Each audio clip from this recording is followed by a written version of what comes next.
Hello, everyone. Today I'm going to be giving a talk on the 1910 Buick truck. Well, Buick hasn't made a truck in over 100 years. For tens of thousands of Americans, a Buick truck was the motor vehicle that replaced the horse and wagon. Introduced in 1907, the Model 2A was Buick's work vehicle. It had a reliable two-cylinder engine and hardy double-chain drive. The Model 2A could be purchased with a variety of bodies for all sorts of work. The Model 2A propelled Buick to compete with Ford as the best-selling brand in America from 1907 to 1909.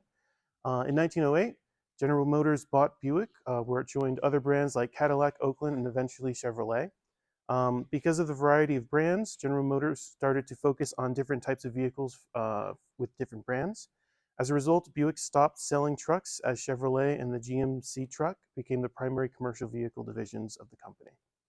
So specific history about this Buick truck. This 1910 Buick truck is one of a handful of double chain drive Buicks known to exist. It was used for light delivery in the Madison, Skowhegan, Maine area. This truck was originally loaned to Owl's Head Transportation Museum by Kennedy Crane III and his brother Toby Campbell Crane on January 22nd, 1981. Kennedy Crane III passed away in 2016, and Toby Crane passed away on March 21st, 2022. Susan, Kennedy's widow, is the new owner and lender of the 1910 Buick truck today. Okay, Jonah gave us the some of the nuts and bolts of the car, its general history. Its recent history has been here at Owl's Head Transportation Museum back in the late 70s. I don't know if Jonah mentioned that or not. It was here when I got here in '82 and was one of my more favorite cars to play with. One of the reasons was it was pretty reliable to start up. I can remember back then, I've told a couple of you this, but we used to use this truck to collect the trash at the end of events. We'd go around and bag up the trash and throw it in the back and take it out there. We didn't do that very long because people started looking at us a little sideways. But this is 1910 Buick truck. I didn't even know Buick made trucks till I got here and saw this one.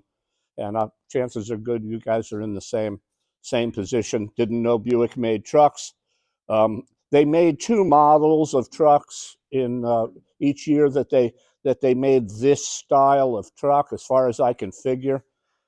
There was a heavy duty one, which is what we're looking at here, and then a lighter duty one. And the only thing that I can find that are different between the two are the wheels and tires.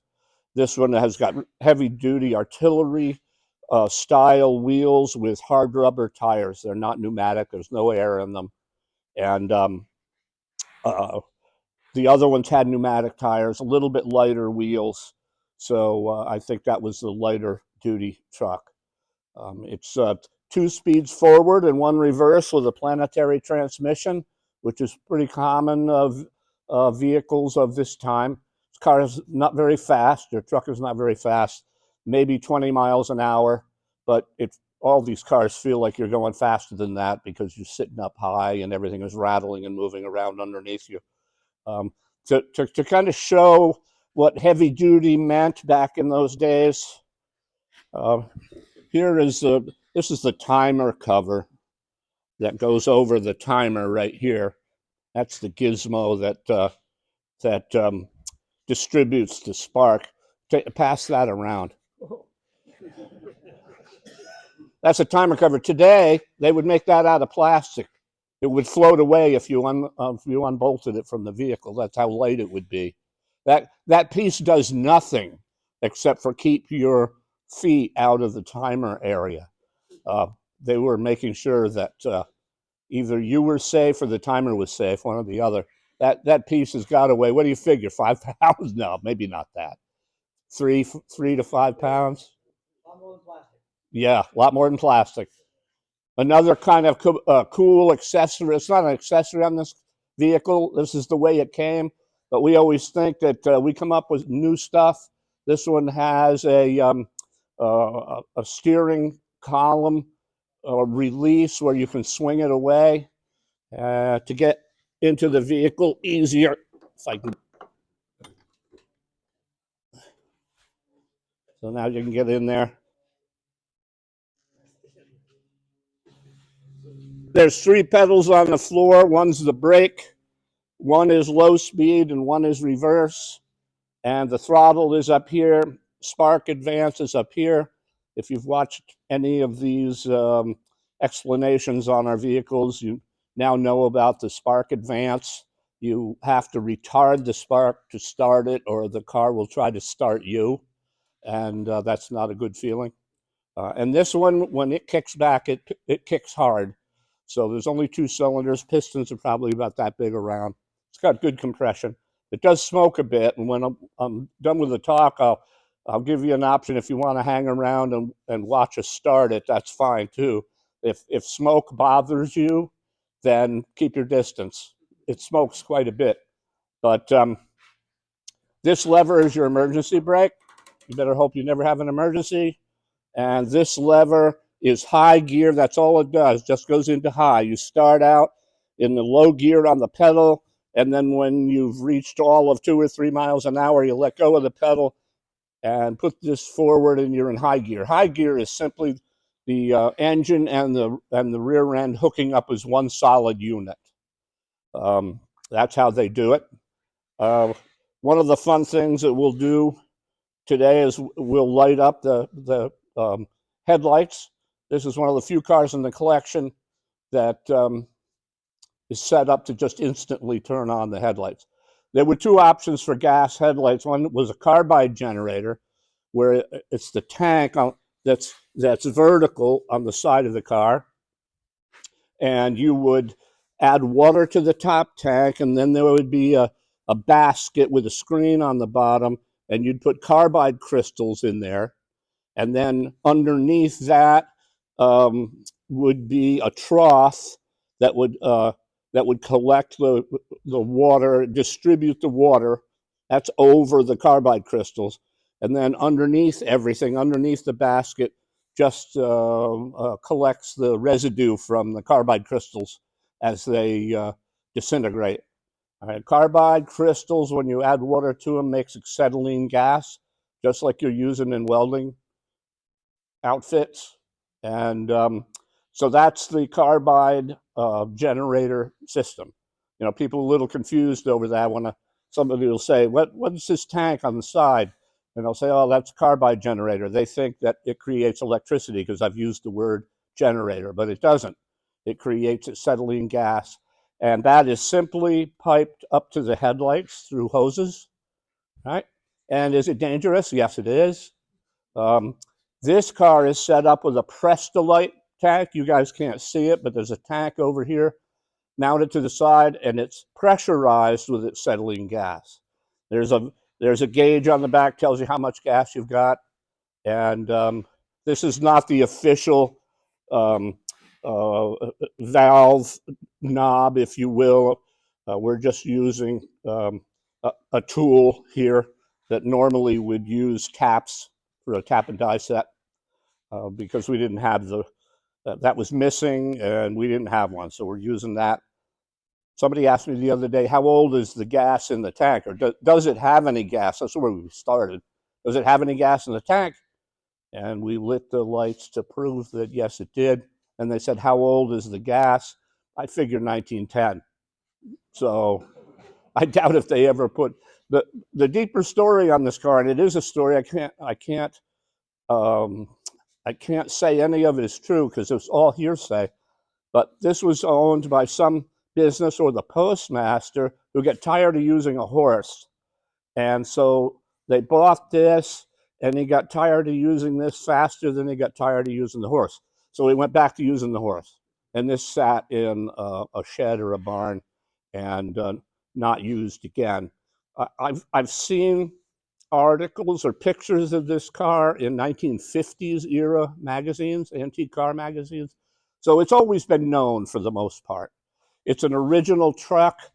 This paint here, this darker red with the pinstriping, if you will, that's all original on this truck. Same with the wheels. Somebody has repainted the fenders and repainted this color red. Looks like it was put on with a brush, but the material for the seat and all of that. This is original stuff. So that makes it kind of cool that you're looking at 1910. I like that in a vehicle where they were those barn fresh finds that didn't have to be restored. We went through an era where people would say, "Oh, you got to restore this car." We've come out of that era, and now they're saying, "Oh, leave it alone, leave it alone." You know, they're only original once, and I come from that school of thought. They're only original once. One is because I'm cheap, and I wouldn't want to spend the money on a restoration, but the other is the vehicle itself or the item itself can tell its own story. You look at dents, you look at a dent right here and you go, now why is there a dent right here? Well, I can here's where you crank the car or crank the truck, and if it doesn't start, you just, whatever you had in your other hand, you just give it a fling, and it makes a dent, and there it is. I mean, you can figure this stuff out. So what else was I going to say? Oh, this particular truck from Buick is called a plumber's truck or a plumber's wagon, and that's because it has these hooks on the side for putting in pipes and carrying them to the workplace. Here they are right here. So it's a plumber's truck. I don't think it was owned by a plumbing outfit, although I've heard that story too, but I think that story got generated just because Buick called these plumber's trucks. So I kind of think that the first story I ever heard was the postmaster story and delivering mail. And then the second one was kind of a general store owner. I don't know if any of them are true or none of them are true. So what do you think? Think we ought to light the headlights? Give it a shot? Who lit them before? You lit them before? Okay. They're dangerous because it's acetylene gas. If any of you guys have played with acetylene gas in the past, you'll know it's very explosive. There was a gizmo that you could, yeah, look at everybody move out of the way. This is what you'd have to do to light the headlights, and they do throw out a pretty good beam of light. They had a gizmo that was like a spark plug that would go down right over the burner tip, and you could turn on the gas from the dashboard and then wait a second, then hit the button, and the spark plug would spark and it would light them. But if you waited too long, it would blow the headlight up. So it wasn't a very popular gizmo, but it did exist. I'll let you know when it's, so you'll probably know when it goes. There's no such thing as high beam, low beam. Wait a minute.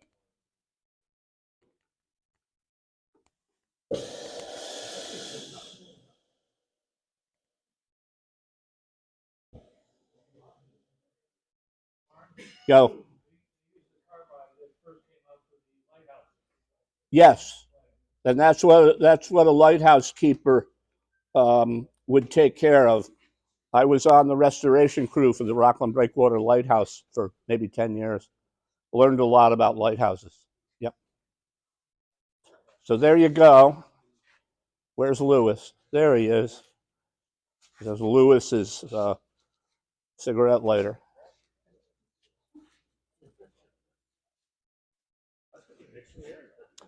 Yeah, actually, the flame will go up as you go down the road because air will come in through the holes in the light, and it'll pop up. This light over here doesn't do quite as well. Okay. Is that how you want it? Yep. Here, Jake, don't go away. A lot of people here who want to take that from you. You want me to do it? I don't know if I can do it, but I'll give you a break. It's not easy. I probably can't do it then.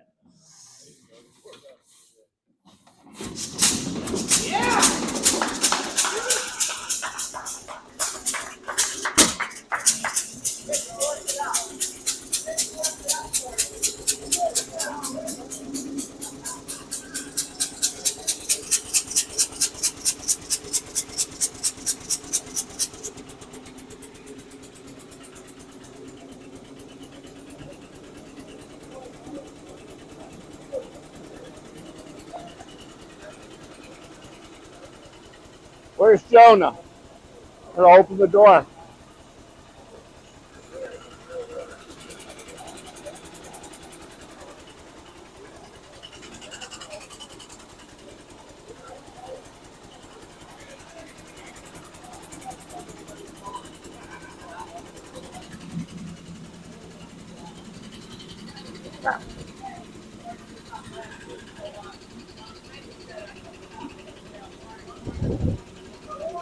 Hi. Is this the only brake?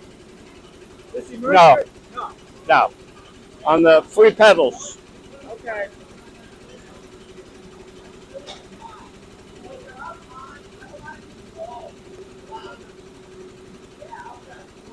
Who's gonna ride?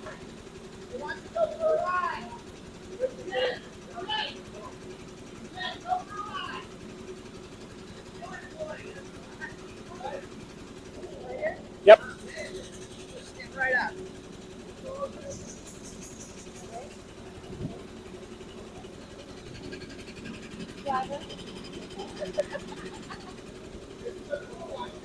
Yeah, I like it.